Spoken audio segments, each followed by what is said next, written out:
Hello, it's over 18 again. I hope everybody's being safe out there and wearing your mask and trying to keep this COVID 19 under control. I'm here to talk about returning back to your addiction.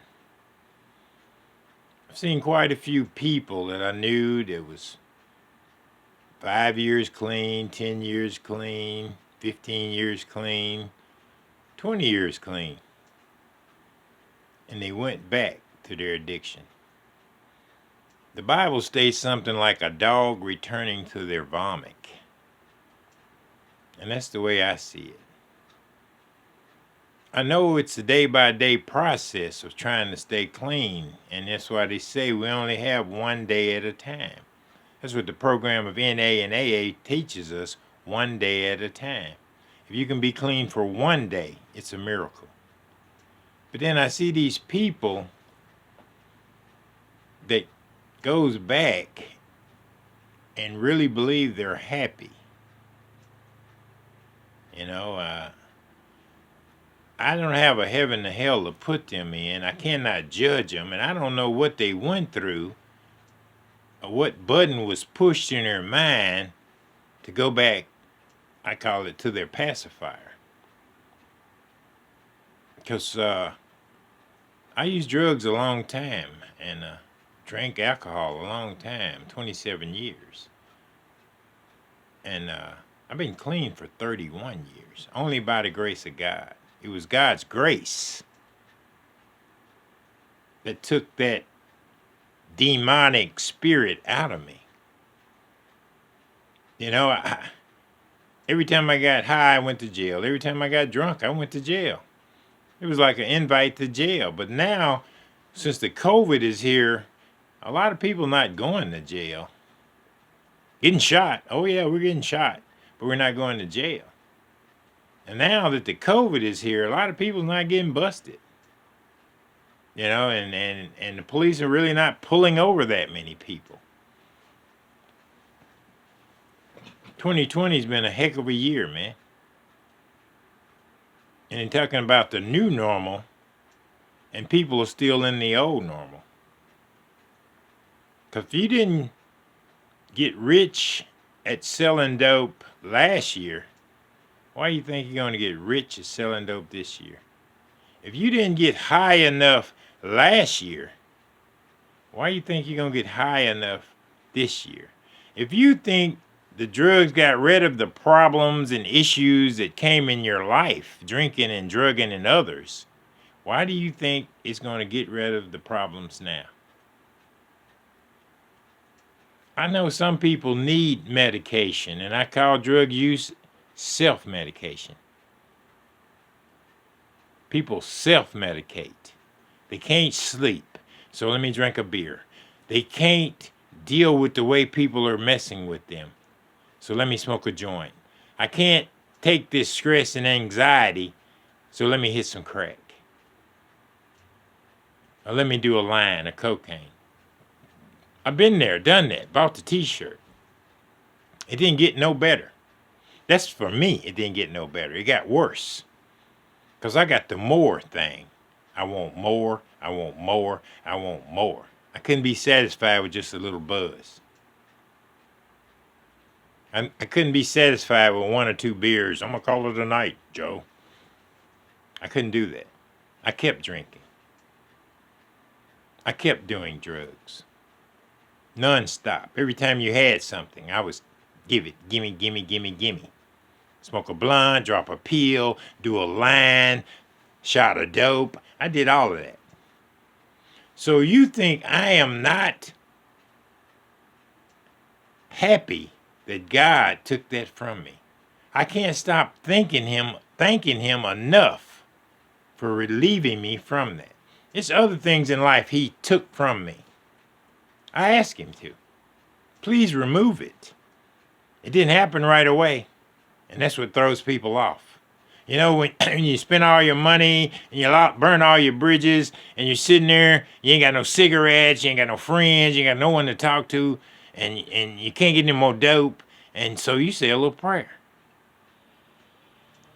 Most dope fiends I run into, I know I did. And so God steps in there because he heard the little prayer, but he didn't do it right away.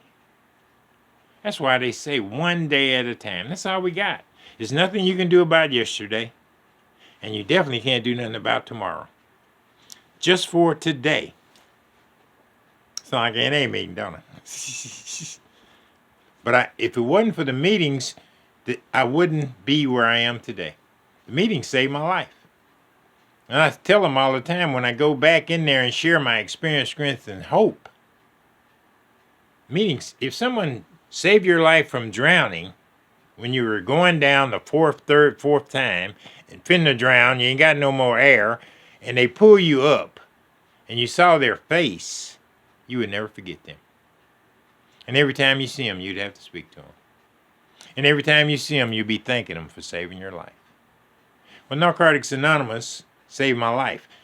Alcoholics Anonymous saved my life because it let me know I wasn't the only one with this problem. We wasn't alone. Several people out there. And it affects people in different manners. And see, I know that when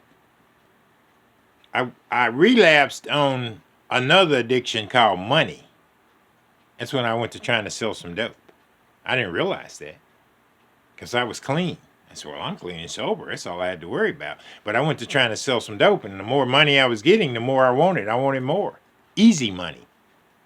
That was another addiction. The Bible talks about when you get rid of one evil spirit, 7 more come back, more powerful. If you know the word, you'll know this. And I kept reading this, and I kept reading this. So 7 more spirits will attack you. Womanizing, thievery, talking bad. They're coming back. And it works. I see it in people, man. I listen to them because the same person I saw clean for 10 years, and then I knocked on the door. This was a big, healthy woman, and I really cared for her. And I went to the door, and she didn't weigh 90 pounds. Face was all sucked in. And she was happy.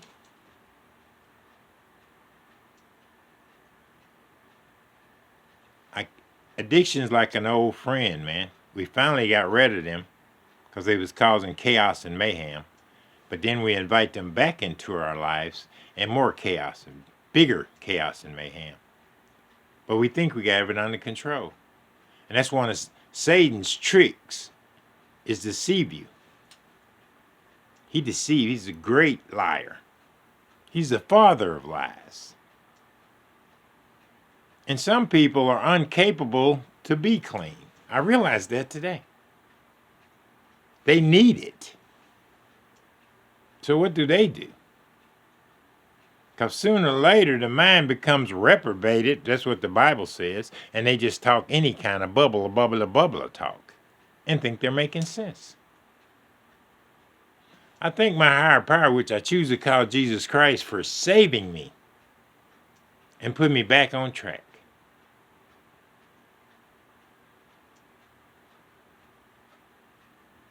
Because I try to do the right thing these days, man. Because it comes back to me. It keeps coming back to me. Don't get me wrong, I'm not perfect. I'm not ever going to be perfect. I still got crazy thoughts, and the crazy man tries to come out every now and then, and I'm like, wow, wait a minute, crazy man, I ain't got no room for you today. I have to pray right then. I have to pray not to slap people in the mouth. I got to pray not to hit nobody. I still have them, what they call drug dreams. I still have those. If I make it to February 24th, that'll be my 32nd year. And usually around January, the end of January and February, that's when I start having these wild, crazy dreams, man. Wouldn't hurt to smoke a joint. Wouldn't hurt to smoke some of that kush. I never smoked none. Well, everybody else doing it. You know, and I'd be right there in the group. I'd have my old friends back again. But they're not my friends. They're my acquaintances. Choice is yours.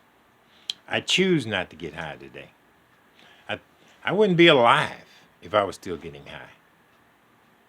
I just left the doctor the other day and they did a bunch of lab work on me and x-ray on my shoulder. And man, she said it was just a pulled muscle and all my lab work was looking great. That's a good thing. For me. A little bitty thing. It was, I feel pretty good, man. So, if you're trying to stop using the dope, drugs or alcohol or others, remember, 1 day at a time. Sometimes it's 1 hour at a time. And them hours will equal up to 24, which will be a day. If you make it a day, it's a miracle, man. Just had to put that on here, man. Be safe. Wear your mask. Keep this COVID down. 'Cause we almost got it whooped. I'll talk with you later.